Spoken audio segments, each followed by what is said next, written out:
AI is so hot right now, there's no denying it. And in this video, I'm going to talk about, will AI kill videography? Let's get into it. Hey creators, Aimon here, and this is where I help you master your creative mindset. So will AI kill videography? You know, obviously it's relatively new right now. It's kind of come out of the woodwork. It's come out of nowhere. I heard a great quote the other day regarding AI that says, you know, nothing happens for decades and then decades happen in months. And if you've been paying attention, it's obviously pretty crazy what some of these applications like ChatGPT can do. And what that means is that, you know, we're just in the infancy of AI. So in the next year, 2 years, 5 years, 10 years, who knows what it will be capable of? And this is both beautiful and also extremely scary. And we've already seen what it can do in terms of copywriting and graphic design. And if I was in either of those industries, I would be scrambling to get out of them very quickly. So as a creative, it's your responsibility to keep an eye on these things and kind of predict whether or not your job is actually secure or not. So as a videographer myself, this is what I think. I think no, at least for the foreseeable future, AI will not kill videography. And there's a number of reasons for that. And you know, the first one is that, you know, videography, more so it's a face-to-face business and people like doing business with people. When you think about it, sure, it's possible that in 10 years, AI robots are, you know, setting up cameras and, you know, actually shooting the shots for them. Or, you know, camera technology gets condensed down so small that you've just got this, you know, sphere drone that flies around and captures things based on exactly what you've told it to capture. That is, you know, a small worry in my mind, but I think a lot of camera companies will do whatever they can to stop that from happening, because obviously there's a lot of profit to lose for those camera companies, unless they're at the forefront of doing that. But again, if you're a videographer and you've bought a camera, you know that that camera is actually obsolete by 5 years, but instead they just trickle one feature at a time and release a new camera every single year. So they'll be putting this off as long as they possibly can. But as I said, you know, people, they prefer to do business face-to-face with people, and I think that's never going to go away. As you might know, you know, I'm in the real estate niche, and that's the perfect example of why people want to do business face-to-face. If you're in America, I think real estate agents perhaps aren't as prominent because of companies like Zillow who just buy the houses and sell them. But here in Australia, real estate agents are very prominent. And to be brutally honest, you know, we have the technology to make them obsolete, but people choose to continue doing business with them because it's a person, you know, they want to trust a person. And so to bring that back to videography, it's much the same. You know, people hire an expert and they want you to come in and give them recommendations based on exactly what they should be doing with their videos for their company. You know, and then they want you to be the person to operate the camera and direct them. You know, people have a hard enough time in front of camera as it is, even if it's somebody that's amazing directing them. I feel like they're just not going to want to be in front of an AI robot floating around giving them directions.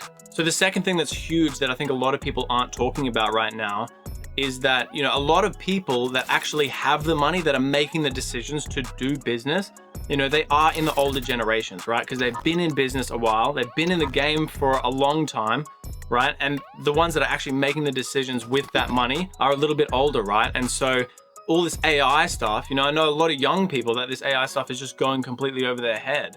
And I'd be lying if I said it wasn't going completely over my head as well. Like, everyone is scared and unsure of what this technology has to offer. You know, everyone is just kind of on their back foot, like not sure of where this technology is going to go. So, you know, I think a lot of people that are going to be actually implementing video for their business and paying a professional to do that, they are going to want to pay a human, just because they don't know anything about AI and they would like to put that off for as long as possible because this is how they do things. You know, people are quite rigid when it comes down to it.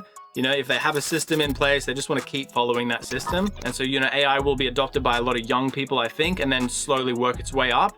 But I think it will take the longest to get to those older generations. I'm sure there'll be quite a few people that will adopt it and integrate it. But, you know, a lot of people I do business with, they'll definitely, you know, adopt AI where it makes sense. For example, in copywriting, perhaps in graphic design as well, right? But when it comes to things like video, I can't see them jumping into that space and having a robot do it all for them anytime real soon. So the elephant in the room is that I think AI will be able to edit pretty soon, right? I don't know when, obviously, nobody does. I'm sure somebody's working on it aggressively right now already, but the one process in video that's completely digital, that completely happens on a computer, is editing, right? And obviously color grading, sound design, all that sort of stuff as well. But again, if you can just give an AI a reference point and be like, can you edit it like this? And then they'll spit something out pretty much instantly. And then you can ask it to refine it or give it different rules or subsets of rules to actually base its editing off. Then I'm sure editing will be at risk. But this could be a good thing for you if you are a filmmaker or somebody that offers the whole service. You know, you come in, you make the recommendations, you shoot everything based on your recommendations, and then all the editing happens, and you can just use AI for that if you have a particular structure. Again, for example, I'm in the real estate niche, and I can see it quite easily if you just input several videos and say, edit this video based on this footage like these videos, then it will be pretty easy for something to edit. And honestly, editing is the most time-consuming part of my job. So while it may commoditize some of the value that I'm offering, if people are aware of it, then it will actually free me and my employees up so that I can do more important work for my clients rather than sitting around all day editing, because it's the most time-consuming part.